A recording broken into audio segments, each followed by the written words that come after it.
Roberto Spaces, CEO e cofundador da Cipópolis. De que forma a gestão de dados no transporte público pode melhorar os índices de poluição das cidades?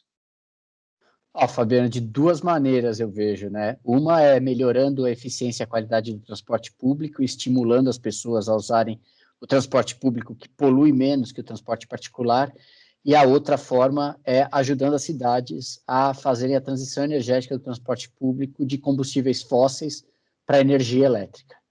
Green for Tea. Available, efficient, sustainable.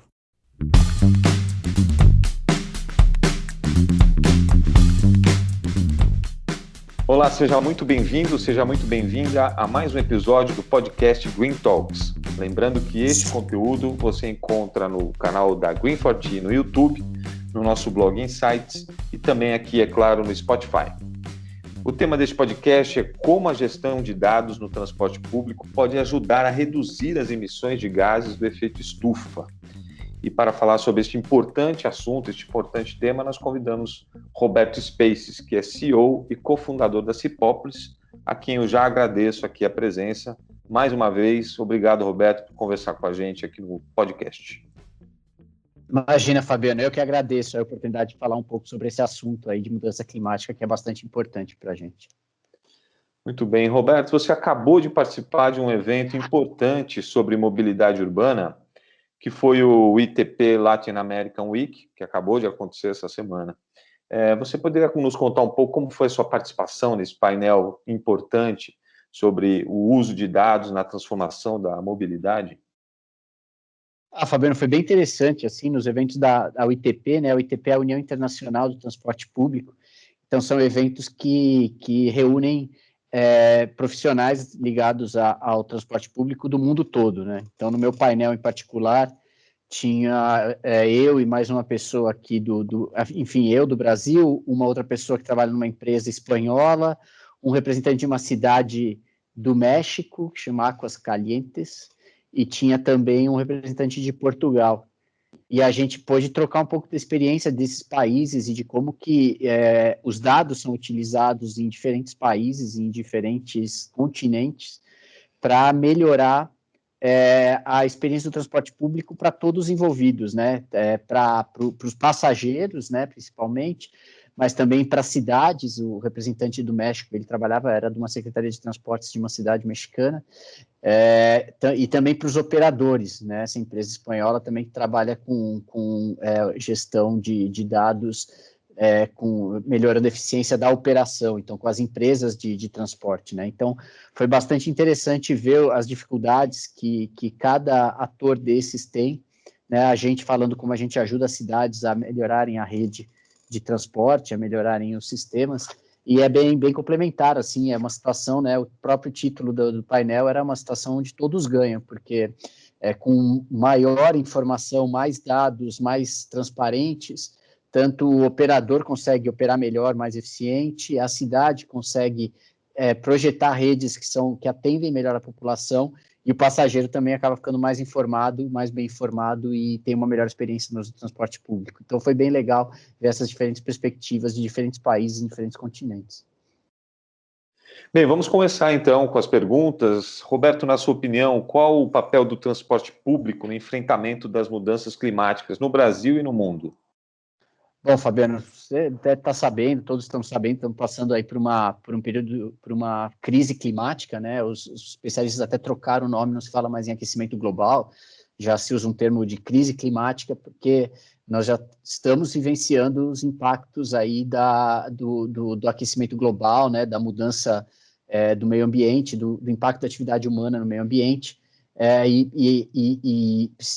o mundo, né, todos os países precisam agir urgentemente para reduzir suas emissões e reduzir o aumento da temperatura global, porque já se projeta aí uma situação catastrófica num futuro não tão distante, caso o ritmo de aumento da temperatura se mantenha nos níveis de hoje em dia, né, com derretimento das calotas polares, alagamento de cidades, até algumas cidades com dificuldade de manter a vida, os seres humanos vivendo nessas cidades, né? Aqui no Brasil, a gente tem um caso extremamente crítico, que é de Teresina. Teresina é uma das cidades que pode ser impactadas não pelo aumento do nível dos oceanos, mas pelo aumento da temperatura média, que pode inviabilizar a presença de pessoas, né? Então, a gente passa por esse momento, é uma crise grave, os países têm que reduzir as emissões, e o transporte, em geral, é responsável por 25% das emissões relacionadas à queima de combustível fóssil. Então, é um dos principais vilões aí do aquecimento global, é a área de transportes mundial, né? Então, uma medida que é urgente aí a ser tomada pelos governos das diversas cidades ao redor do mundo é de reduzir a quantidade de emissões gerada pelo transporte nas suas cidades, né? E aí, nesse ponto, que o transporte público é fundamental, né? Porque o transporte público, ele é uma das formas mais eficientes de transportar pessoas, né? Mesmo usando combustíveis fósseis, um passageiro de ônibus, ele contribui com cerca de 15% das emissões de um passageiro de carro particular, né? Então, é muito mais eficiente viajar em transporte público. Um ônibus carrega muito mais pessoas, né? Então, as emissões são divididas por todos os passageiros, e aí você reduz a quantidade de emissões por passageiro transportado, né?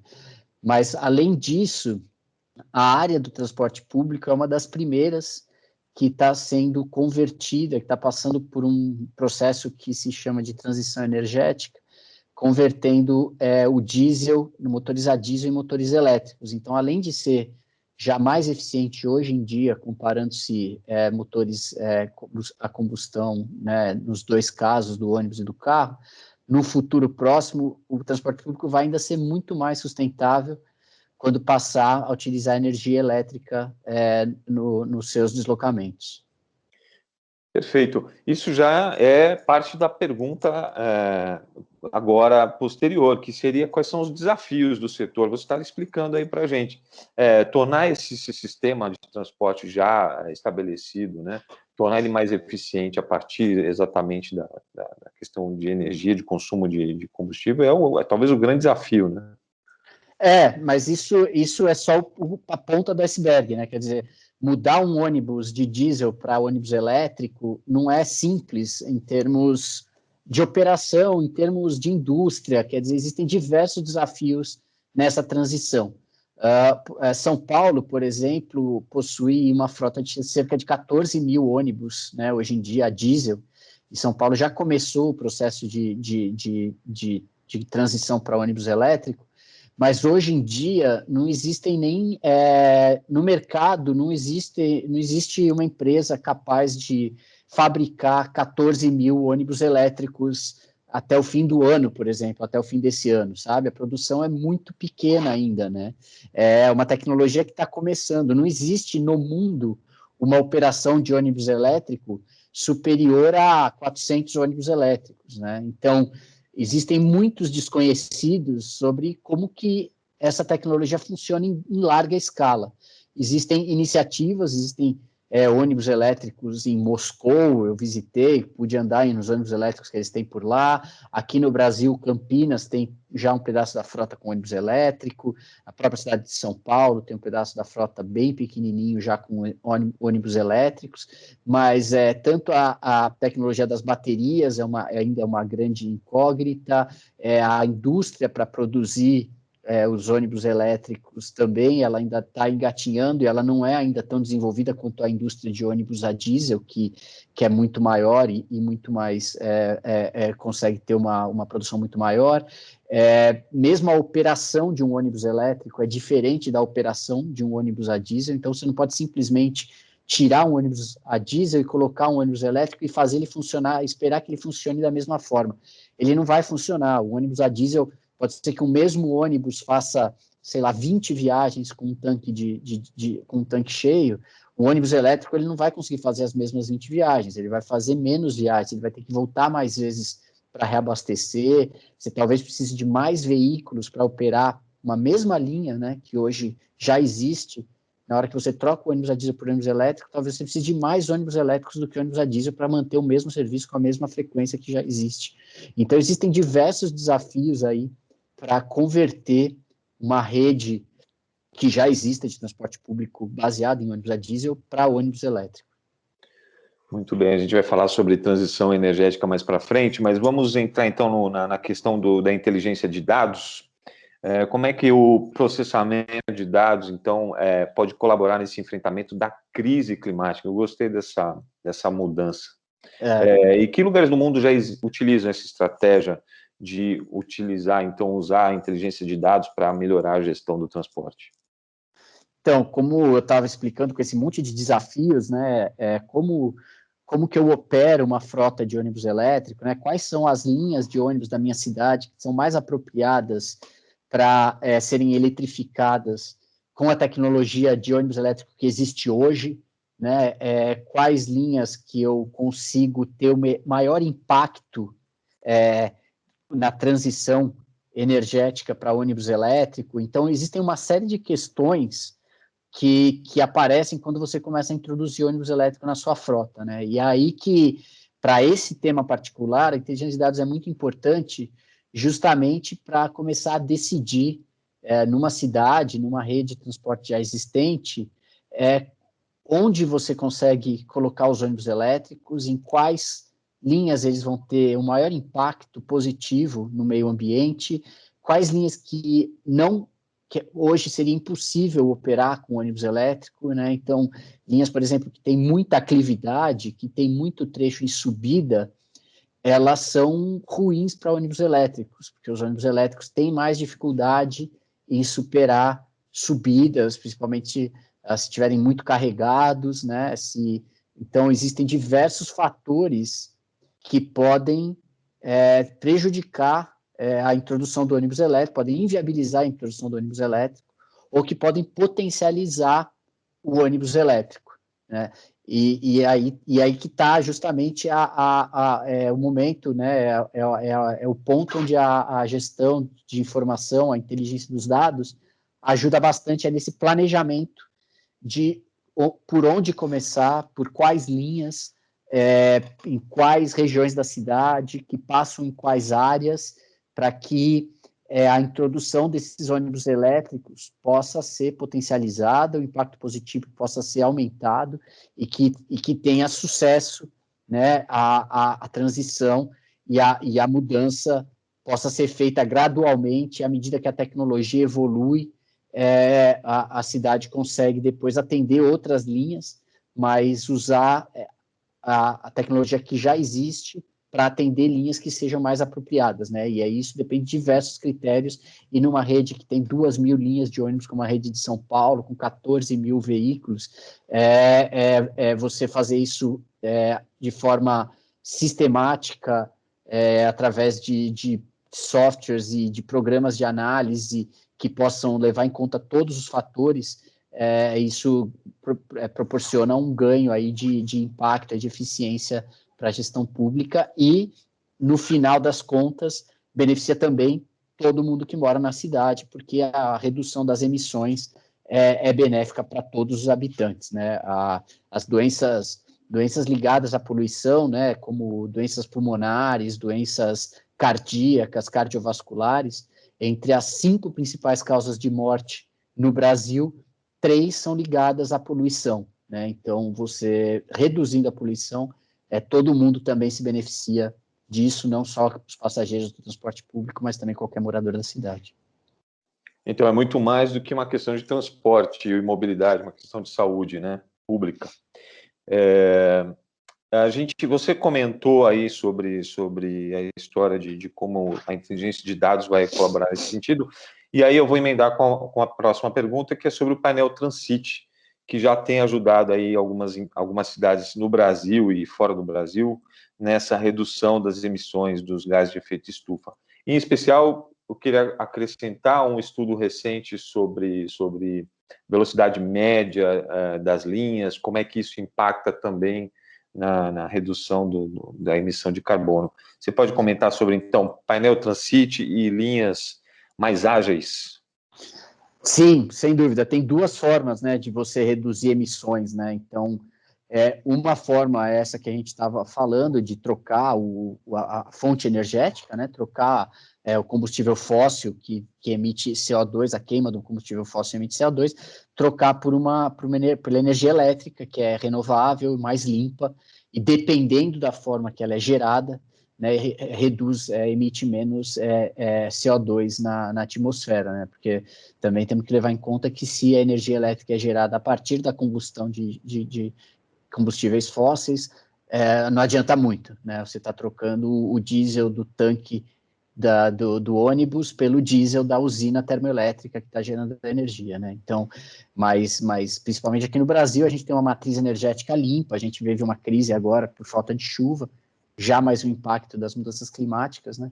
Mas é uma matriz que é predominantemente limpa e aí existem até projetos de captar energia solar e tal, para que essa energia elétrica seja limpa. Mas uma outra forma de você reduzir as emissões é também melhorando a eficiência e melhorando a velocidade operacional dos ônibus, né? Então, medidas como faixa exclusiva, corredor de ônibus, elas não só aumentam a qualidade do transporte, né? O passageiro consegue chegar mais rápido, perder menos tempo indo de um lugar para o outro, mas também quando o ônibus opera em velocidades mais altas, ele é mais eficiente e ele gera menos emissões por quilômetro, né?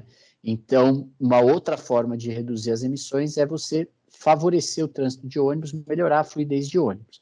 Então, o Transcity, né, nossa ferramenta de gestão de dados aí de mobilidade urbana, ele está ajudando as cidades nessas duas frentes, né, de redução de emissões. Então, a gente vem realizando aí desde o ano passado, esse ano também, estamos realizando alguns estudos para cidades como Rio de Janeiro e Belo Horizonte, onde a gente faz levantamentos da rede de transporte atual que a cidade possui, identifica avenidas e gargalos, pontos de lentidão na rede, pontos que são candidatos à implementação de corredores, né?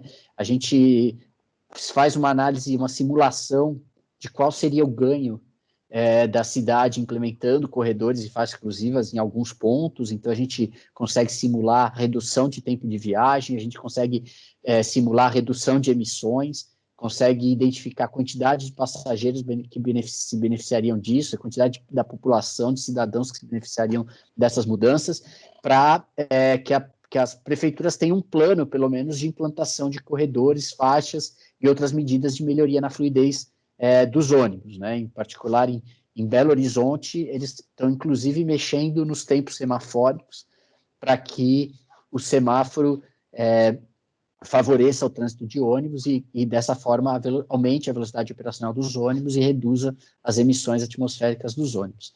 Além disso, aqui na cidade de São Paulo, a nova licitação do transporte público, que entrou em funcionamento no final de 2019, ela determina metas de redução de emissões anuais para que em 20 anos o transporte público de São Paulo seja totalmente limpo. Então, a meta final é que em 20 anos, contando a partir de 2018, se eu não me engano, o transporte público de São Paulo não vai mais gerar nenhum gás de efeito estufa, né?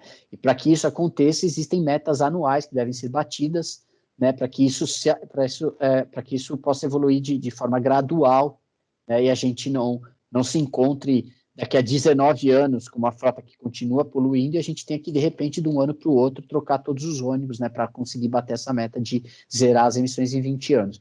Então, a nossa ferramenta, Transcity, ela consegue modelar as emissões de gases de efeito estufa geradas pelo transporte público, levando em conta a velocidade real que os ônibus estão andando, levando em conta a quantidade real de ônibus que estão circulando na cidade, né? E a gente consegue, desenvolver um dashboard lá, um painel, onde as pessoas podem acompanhar se a meta anual vai ser batida, vai ser cumprida, ou se nós vamos estourar a meta e vamos emitir mais gases de efeito estufa no transporte público do que deveríamos, conforme as metas anuais definidas aí no contrato de concessão de transporte público. Então, a gente fez uma ferramenta que ela gera tanto índices para quem é gestor público, né, para quem está lidando com planejamento de rede de transporte na prefeitura, na SP-Trans, então ela ajuda os gestores escolherem linhas para eletrificação, identificarem as linhas que poluem mais, ou identificarem quais empresas estão realizando a troca de ônibus a diesel por ônibus elétrico, e ela também permite à mídia ou à sociedade civil de acompanhar, né, hoje, quanto do nosso budget de emissões previsto para o ano inteiro, até hoje, quanto que a gente já emitiu no ano, né? É como se fosse uma conta de banco ali, que a gente tem algumas toneladas de CO2 que a gente pode gastar, e aí a gente vai acompanhando ao longo do ano quanto desse CO2 a gente já emitiu, né? Quanto dessa conta a gente já gastou, e se a gente vai chegar no fim do ano no azul ou no vermelho, ou seja, no vermelho emitindo mais gases do que a gente deveria. Então, a gente está ajudando nessas duas frentes. Como identificar vias e melhorar a fluidez do transporte público, e como medir as emissões e acompanhar ao longo do tempo as emissões do transporte público e verificar se as emissões estão caindo. Perfeito. Para concluir, então, o raciocínio seria que o futuro desse transporte público mais eficiente e combativo à questão da crise climática é essa combinação entre transição energética das frotas e o investimento em inteligência de dados na gestão. É isso? O futuro vai ser esse, né? Toda a frota de transporte, seja público ou particular, né? Os nossos carros, a longo termo tudo vai virar elétrico, né? Mas é difícil você fazer uma mudança dessa de uma hora para outra, né? Você tem problemas estruturais aí, né? Como eu estava dizendo, né? De quantidade de ônibus, né? De veículos que podem ser fabricados, bateria, né? Como que você consegue fazer isso? Fazer a troca sem ter toda a indústria e a infraestrutura que já existe para o carro a gasolina e a diesel, sem ter isso para o carro elétrico, né? Então, o primeiro que comprar um carro elétrico, né? Como é que ele abastece? Como é que ele troca a peça? Como é que ele viaja no meio da estrada? Então, já existe uma infraestrutura e já existe uma indústria para a energia, para o carro a diesel, a gasolina, e essa indústria ainda não está no mesmo nível para os veículos elétricos. E uma forma de induzir o desenvolvimento dessa indústria e criar essa infraestrutura é através do transporte público, né? É um dos vetores, né? O transporte público, os governos têm controle sobre o transporte público, então a transição energética do transporte no mundo está começando pelo transporte público. É mais fácil o governo definir que a frota de transporte público deve ser elétrica, e isso inicia a criação de uma indústria, a criação de uma infraestrutura que depois vai ser usada pelos veículos particulares para, ao longo termo, toda a frota de transporte, quer seja público ou particular, converta para energia elétrica, né? Então, mas, como eu disse, existem diversos desafios. Não é fácil, tem muito desconhecido, tem muito problema, tem muita coisa que ninguém sabe como vai acontecer, né? Você imagina num contrato de 20 anos de transporte público, existe um equilíbrio financeiro, se projetam alguns custos, alguns investimentos, e se projetam com um contrato que, ao fim de 20 anos, vai ser rentável para quem presta o serviço e vai ser interessante para a cidade, que vai ter um serviço de qualidade, né? Mas alguns detalhes, por exemplo, como vida útil de bateria, se a bateria é mal utilizada e a bateria ela acaba mais rápido do que o previsto, já desequilibra todo o contrato de transporte, você cria um desequilíbrio econômico e tem consequências muito, muito grandes, né? Então, esse processo já para o transporte público, apesar da frota ser muito menor, né? A gente tem cerca de 14 mil ônibus na cidade de São Paulo e cerca de 6 milhões de veículos particulares, né? Então, apesar desses 15 mil serem um universo bem menor que os 6 milhões, trocar esses 15 mil para ônibus, para veículo elétrico, é bem complicado. E se você não tiver planejamento, ferramentas para acompanhar a operação, acompanhar a entrada em funcionamento desses veículos, acompanhar o impacto que eles estão causando, identificar pontos que estão fugindo do projetado, situações em que a tecnologia não está funcionando bem. Se você não tiver essas ferramentas, você acaba ficando exposto a diversos problemas e às consequências que vão ser, inclusive, financeiras, com aumento de custos e etc. para todo mundo, que é o que todo mundo está tentando evitar, né? Então, a gestão dos dados é fundamental para que essa transição seja feita de forma eficiente e que o impacto dela seja principalmente positivo na vida de todo mundo e no meio ambiente. Maravilha, muito bem. Vamos precisar encerrar essa conversa, mas certamente esse é um tema que não acaba hoje. A gente espera ter o Roberto aqui mais vezes para falar em outros podcasts. A gente conversou com o Roberto Spaces, CEO e cofundador da Cipópolis, sobre como a gestão de dados no transporte público pode ajudar a reduzir as emissões de gases do efeito estufa. Roberto, poxa, mais uma vez, obrigado aí, prazer receber você e obrigado por compartilhar seus conhecimentos aqui no podcast. Imagina, Fabiano, obrigado a quem estiver ouvindo, espero que tenha sido interessante e fico à disposição aí para outros podcasts que vocês queiram produzir aí sobre esse assunto do transporte público ou das cidades, que é onde a gente atua aqui na Cipópolis. Perfeito, então é isso. Se você gostou desse episódio, curta, compartilhe e também siga o nosso canal no YouTube, siga nossas redes sociais, sempre com muito conteúdo relevante sobre tecnologia. Muito obrigado pela audiência e até a próxima.